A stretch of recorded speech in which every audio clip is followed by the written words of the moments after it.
Hello दोस्तों, मैं दादी दादी माँ के पिटारे चैनल से आपका स्वागत करती हूँ। बचपन में मैंने अपनी दादी से कई कहानियाँ सुनी थी जो मुझे आज भी याद हैं। उन्हीं कहानियों को मैं चैनल के माध्यम से आपसे शेयर करना चाहती हूँ। बहुत समय पहले उज्जैन नगरी में राजा विक्रमादित्य का राज था। वे बहुत न्यायप्रिय, साहसी और बुद्धिमान राजा थे। उनकी बहादुरी की कहानियां दूर दूर तक फैली हुई थीं।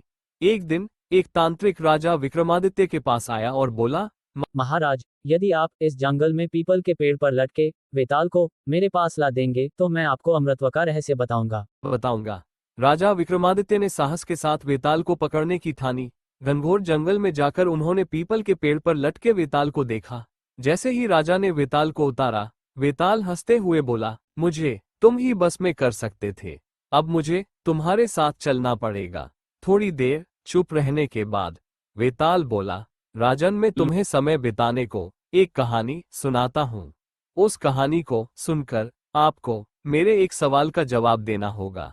अगर तुम्हारा जवाब सही हुआ तो मैं वापस पेड़ पर चला जाऊंगा, मगर सवाल का जवाब मालूम होने पर भी तुमने गलत दिया या चुप रहे तो तुम्हारे सिर के टुकड़े हो जाएंगे। राजा विक्रमादित्य ने सहमति दी। वेताल ने एक कहानी सुनानी शुरू की। एक राजा था, उसकी 3 रानियां थी। वे तीनों रानियों से समानता का व्यवहार करता था। एक बार राजा ऐसा बीमार हो गया कि उसकी बीमारी का इलाज किसी भी हकीम या वैद्य के पास नहीं था, और राजा धीरे धीरे उस बीमारी में कमजोर पड़ता गया और समय पूरा होने पर मर गया। और उसकी तीनों रानियां बड़ी दुखी हुई।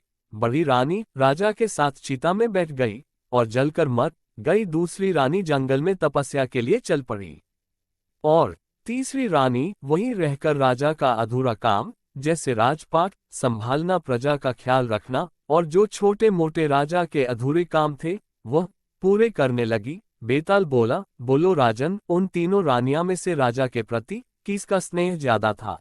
राजा विक्रमादित्य ने थोड़ा सोच कर उत्तर दिया, तीनों रानियों ने राजा के प्रति अपना अपना प्रेम प्रकट किया, लेकिन तीसरी रानी का प्रेम सबसे बड़ा था। पहली रानी का प्रेम स्वार्थमय था, क्योंकि उसने केवल अपने दुख को समाप्त करने के लिए प्राण त्याग दिए।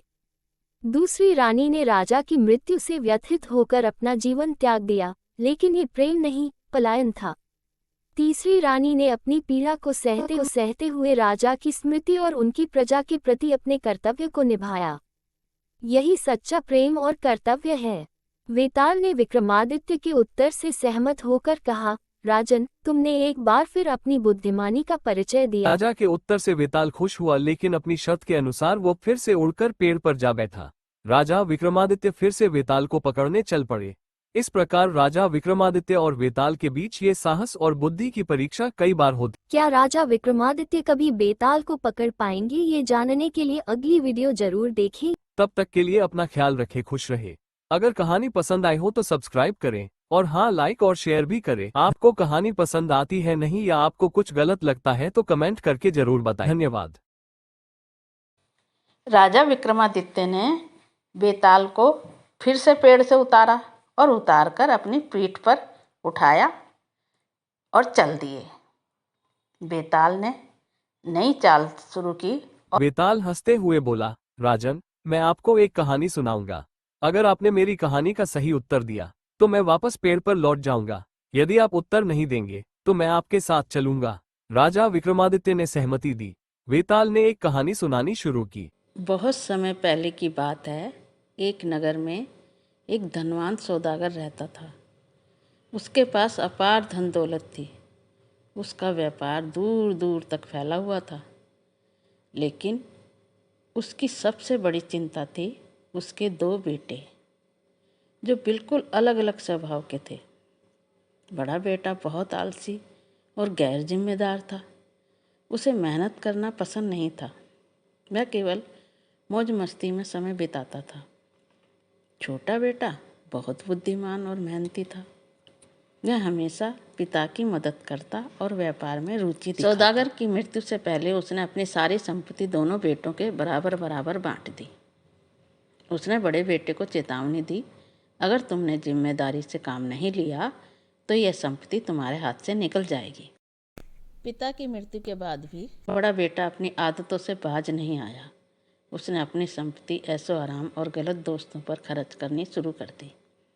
धीरे धीरे उसकी सारी संपत्ति खत्म हो गई। अब वह निर्धन और भूखा प्यासा हो गया।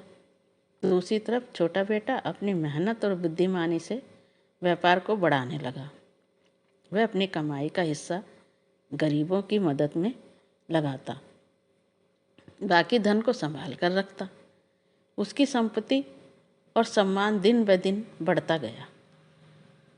जब बड़े बेटे के पास कुछ भी नहीं बचा तो उसने अपने छोटे भाई से मदद मांगने की सोची। जो छोटा भाई अब एक बहुत बड़ा व्यापारी बन चुका था। बड़ा भाई उसके पास गया और अपनी हालत बयान की। छोटे भाई ने उसे सहानुभूति से सुना और कहा, भैया मैं आपकी मदद ज़रूर करूँगा, लेकिन पहले आपको यह साबित करना होगा कि अब मेहनत करेंगे, अपनी पुरानी आदतें छोड़ देंगे। यह कहानी सुनाकर बेताल ने राजा विक्रमादित्य से पूछा, अब बताओ छोटे भाई ने बड़े भाई होने के बावजूद उससे तुरंत मदद क्यों नहीं दी? क्या यह उचित था? राजा विक्रमादित्य ने तुरंत उत्तर दिया, छोटे भाई ने सही किया। उसने अपने बड़े भाई को उसकी गलती का एहसास कराने और उसे सही रास्ते पर लाने के लिए यह कदम उठाया।